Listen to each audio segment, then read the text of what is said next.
sit with 8:07 remaining in that frame. He made 6 of 9 three-pointers for the game. Here's PG with our Malika Andrews.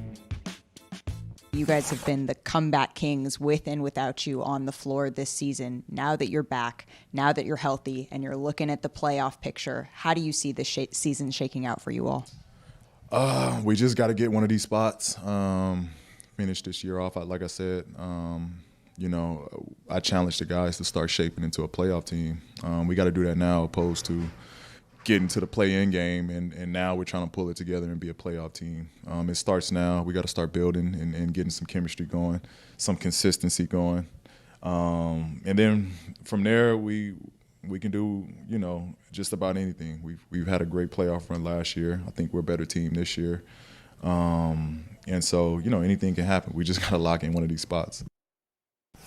First of all, great to see PG back.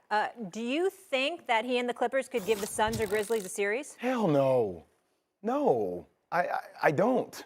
I think Phoenix and Memphis are exponentially, and obviously I think Golden State could be in that conversation depending upon the health of Steph and Draymond in the back and how Clay coming off missing 2 years of playing the game of basketball. I still think they're a year away from being back to where they were. But I think Phoenix and Memphis are by far the two best teams in the Western Conference. And I love Paul George. Now, if you're telling me Paul George and Kawhi Leonard were coming back, I might have to take a second and pause, Molly. You know what I mean, Wendy? Of course. Those two players combined with Terrence Mann, Reggie Jackson, Zubac, the way they defend, Ty Lue as a coach. But I don't see Paul George being enough to get them over the hump with the way. Have you seen Memphis defend? I know we talk a lot about what Memphis' record is without Ja, which is 18-2. But with Ja Morant healthy, they are dogs. Have you seen the basketball gods may have gifted Chris Paul, the point guard, the best gift of all time. Even better odds than what they were last year with win a championship this year. So I watch both those teams. They are by far the best teams in Western Conference. Clippers are good. They're fine. I can see them maybe get to the Western Conference semis. But I don't see them going above that. First off, extremely impressive performance from Paul George to not play for 40 games. Yeah. Come back and score 34. And by the way, just rip open a wound on the Jazz last night. The Jazz did it last year, right? Yeah, Game 6. 25. The Jazz were up 25 in this game. Paul George he led the Clippers back. So the Clippers have not been playing well. They actually just came off their worst 10-game stretch of the season. Getting Paul back was vital for them. They're not playing their best basketball right now. I know that the playoffs aren't today, but I can't look at the way they're playing and say, oh, yeah, I see a team that shows indications that they're taking off. Now, they win their next 6 games, and Ja can't come back. These are pieces of information I don't have. Well, then I might have a different opinion on this, but I just don't see. And, if it's the 8th seed, forget about Phoenix. The Phoenix is playing some of the most technically perfect basketball I've ever seen. What Chris Paul is doing, he's not going to win the MVP, but I'm really considering giving him an honorary spot on my ballot just because I've never seen a guy operate a team and lead a team. Almost never seen a guy like that this year. So I don't think anybody's taken. I don't think this team's taken flight. Even if Kawhi came back and played, just because he has no rhythm. Played. But that's why Kawhi wouldn't come back, because he knows that they can't beat him. I wonder when Kawhi is going to come back. Well, they won't. They still won't rule him out. If they can end up winning that play-in game, which now would be against Minnesota, I don't love. Game. That's a tough game. And they get the 7th seed, and Ja is not playing.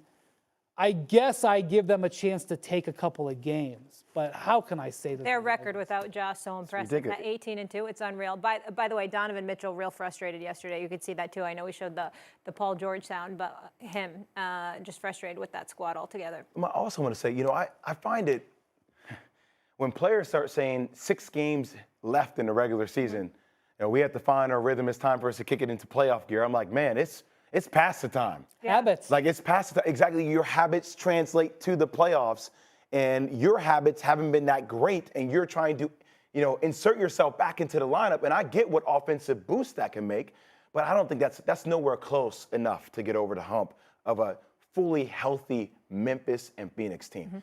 We should not even be discussing know. that. I think The it's a people in disservice to Memphis how are good just, Memphis they're and steaming. Phoenix actually They're are. steaming mad. Des Bain wants to have something to say. Up against it. We'll be back. Most skilled duo. Think about it. Still to come on First Take. Did you hear Russell Westbrook? Lakers now have the same record as the Spurs, hold the conference tiebreaker, and could bump LA out of their play-in. It's the first time since October that the Lakers are out of playoff contention. Let me just say this. I've never met Brad Turner. I don't know if either of you have, but I feel like he handled that absolutely. Well, let me tell you two things about Brad Turner perfectly. real quick.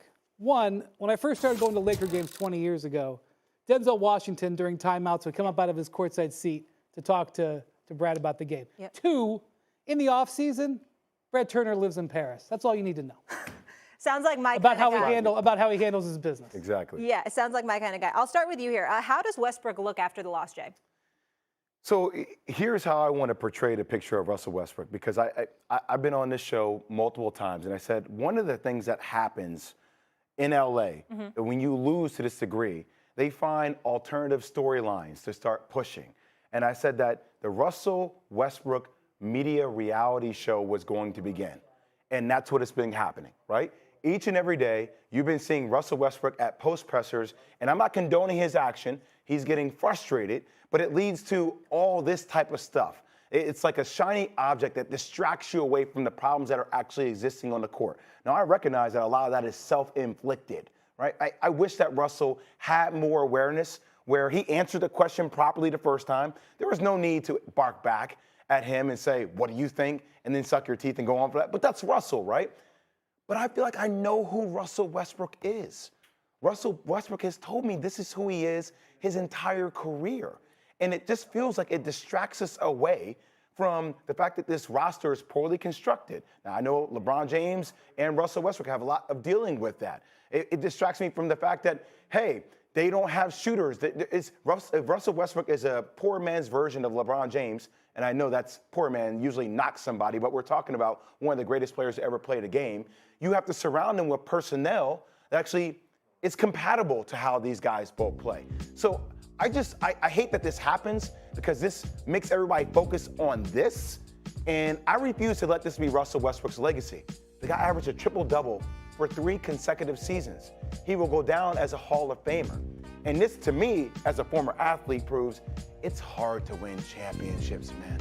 It's hard for everything to come together and click at the right time with the right pieces and the right coach to get these things done. So I refuse to be on this guy on the side that just comes out and annihilates Russell Westbrook today, because I think it's gotten to the point of it's overboard now. I actually was happy Russell admitted that he doesn't have the answer. Because, and I actually think for the last month, Westbrook's played his best basketball of the year for the Lakers. The last 15 games, Molly, he's averaging more points, his shooting is up, his turnovers are down. It's still not what the Lakers wanted, but it's better. He's actually played better. And so I feel like this last month, Russ has actually kind of more come to terms with his situation. It's not going to help the Lakers this season. It's not going to help them last night. I mean, it's already over. But one of the things that was frustrating me about Russell, and one of the reasons why I don't think he was a sympathetic figure for a lot of this year, is because he was so hard-headed about everything. He's out there still playing the same way he was playing when everything was failing. So the fact, I mean, if you look at his numbers from November and December, I mean, he was averaging 5 turnovers a game. You look at the way he's played the last month, it's like, it's livable. And so I actually think if Russ had acted and handled his business this way back in October, November, we might be having a different conversation right now. 2 questions for both of you. How do you see him as a sympathetic figure now? And that's the thing, like, he was really upset. Especially after that exchange. It's mostly more from where he was, Molly, because, you know, the Westbrook, the West Brick thing. Yeah. He was frustrated because even though he was having this miserable season, the fans were all over him. And the reason the fans were all over him is because he wanted to be in LA, and they came and he wouldn't stop shooting. He refused to stop shooting. He refused to stop trying to bank in those shots from 18 feet. And he got to the point where the only way he could really get sympathy was to mention his wife and son, because they are sympathetic figures. But he